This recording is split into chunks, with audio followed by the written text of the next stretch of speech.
जय श्री कृष्णा। अध्याय 17 श्लोक 5 से आगे का वर्णन।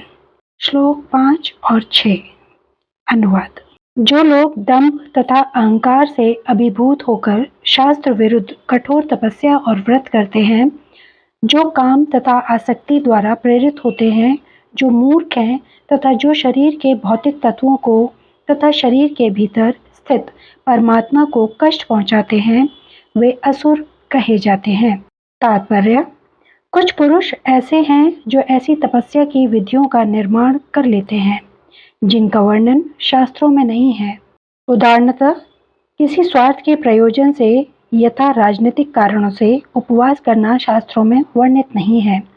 शास्त्रों में तो आध्यात्मिक उन्नति के लिए उपवास करने की संस्तुति है, किसी राजनीतिक या सामाजिक उद्देश्य के लिए नहीं। भगवद गीता के अनुसार जो लोग ऐसी तपस्याएं करते हैं वे निश्चित रूप से आसुरी हैं। उनके कार्य शास्त्र विरुद्ध हैं और सामान्य जनता के हित में नहीं है। वास्तव में वे लोग गर्व, अहंकार, काम तथा भौतिक भोग के प्रति आसक्ति के कारण ऐसा करते हैं। ऐसे कार्यों से न केवल शरीर के उन तत्वों को विक्षोभ होता है जिससे शरीर बना है, अपितु शरीर के भीतर निवास कर रहे परमात्मा को भी कष्ट पहुंचता है। ऐसे अवैध उपवास से या किसी राजनीतिक उद्देश्य से की गई तपस्या आदि से निश्चय ही अन्य लोगों की शांति भंग होती है। उनका उल्लेख वैदिक साहित्य में नहीं है। आसुरी व्यक्ति सोचता है कि इस विधि से वह अपने शत्रु या विपक्षियों को अपनी इच्छा पूरी करने के लिए बाध्य कर सकता है, लेकिन कभी-कभी ऐसे उपवास से व्यक्ति की मृत्यु भी हो जाती है।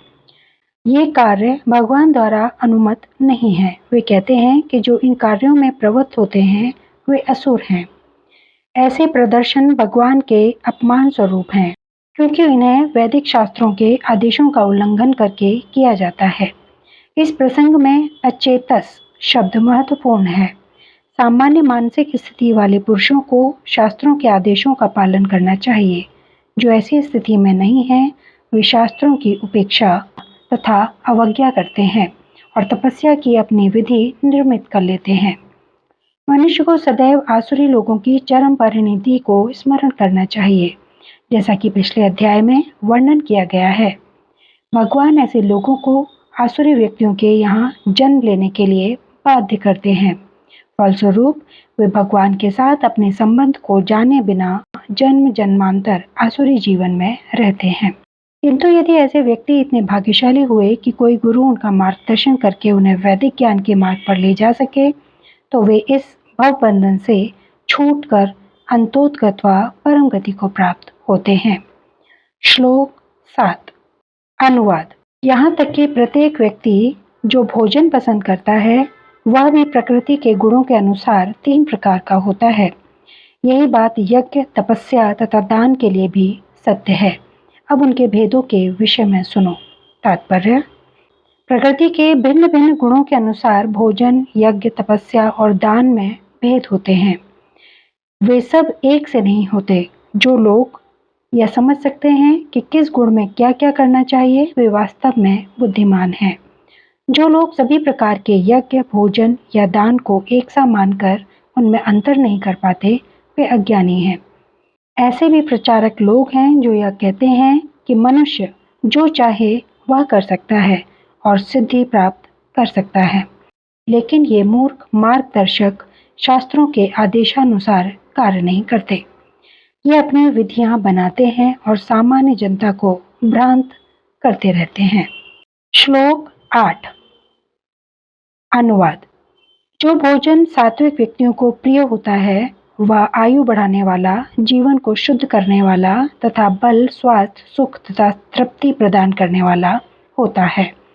ऐसा भोजन रसमय, स्निग्ध, स्वास्थ्यप्रद तथा हृदय को भाने वाला होता है।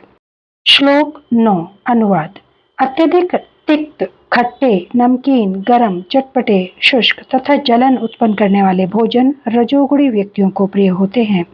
ऐसे भोजन दुख, शोक तथा रोग उत्पन्न करने वाले हैं। श्लोक 10 अनुवाद।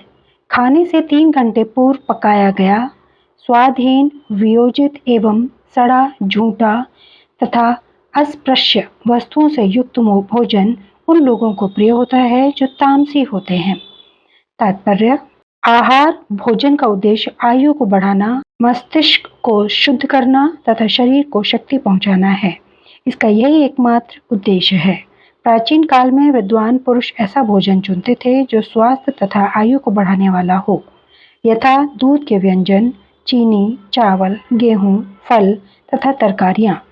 ये भोजन सतोगुणी व्यक्तियों को अत्यंत प्रिय होते हैं।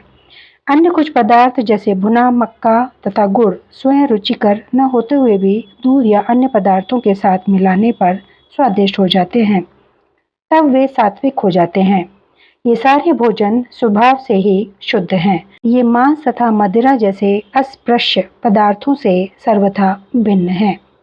8वें श्लोक में जिन स्निग्ध चिकने पदार्थों का उल्लेख है, उनका पशुवध से प्राप्त चर्बी से कोई नाता नहीं होता। यह पशु चर्बी वसा दुग्ध के रूप में उपलब्ध है, जो समस्त भोजनों में परम चमत्कारी है।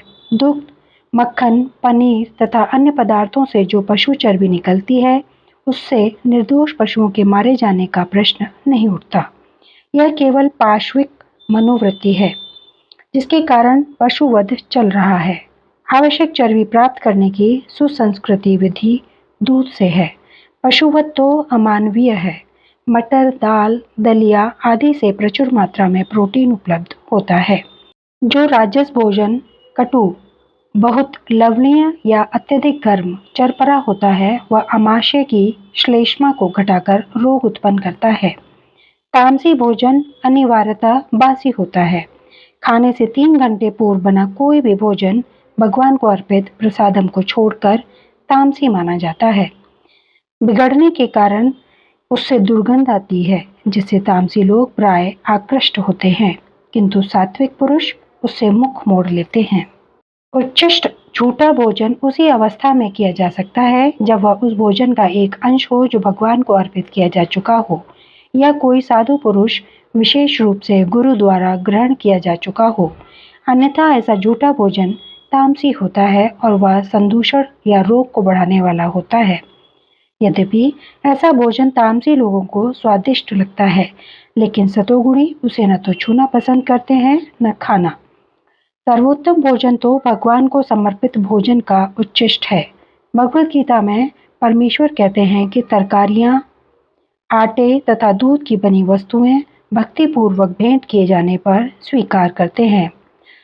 पुत्र पुष्पम फलम तोयम, निसंदेह भक्ति तथा प्रेम ही प्रमुख वस्तुएं हैं जिन्हें भगवान स्वीकार करते हैं। लेकिन इसका भी उल्लेख है कि प्रसादम को एक विशेष विधि से बनाया जाए। कोई भी भोजन जो शास्त्रीय ढंग से तैयार किया जाता है और भगवान को अर्पित किया जाता है, ग्रहण किया जा सकता है, भले ही वह कितने ही घंटे पूर्व क्यों न तैयार हुआ हो, क्योंकि ऐसा भोजन दिव्य होता है। अतएव भोजन को रोगाणु रोधक, खाद्य तथा सभी मनुष्यों के लिए रुचिकर बनाने के लिए सर्वप्रथम भगवान को अर्पित करना चाहिए। श्लोक 11 से आगे का वर्णन अगले वीडियो में। धन्यवाद। जय श्री कृष्ण।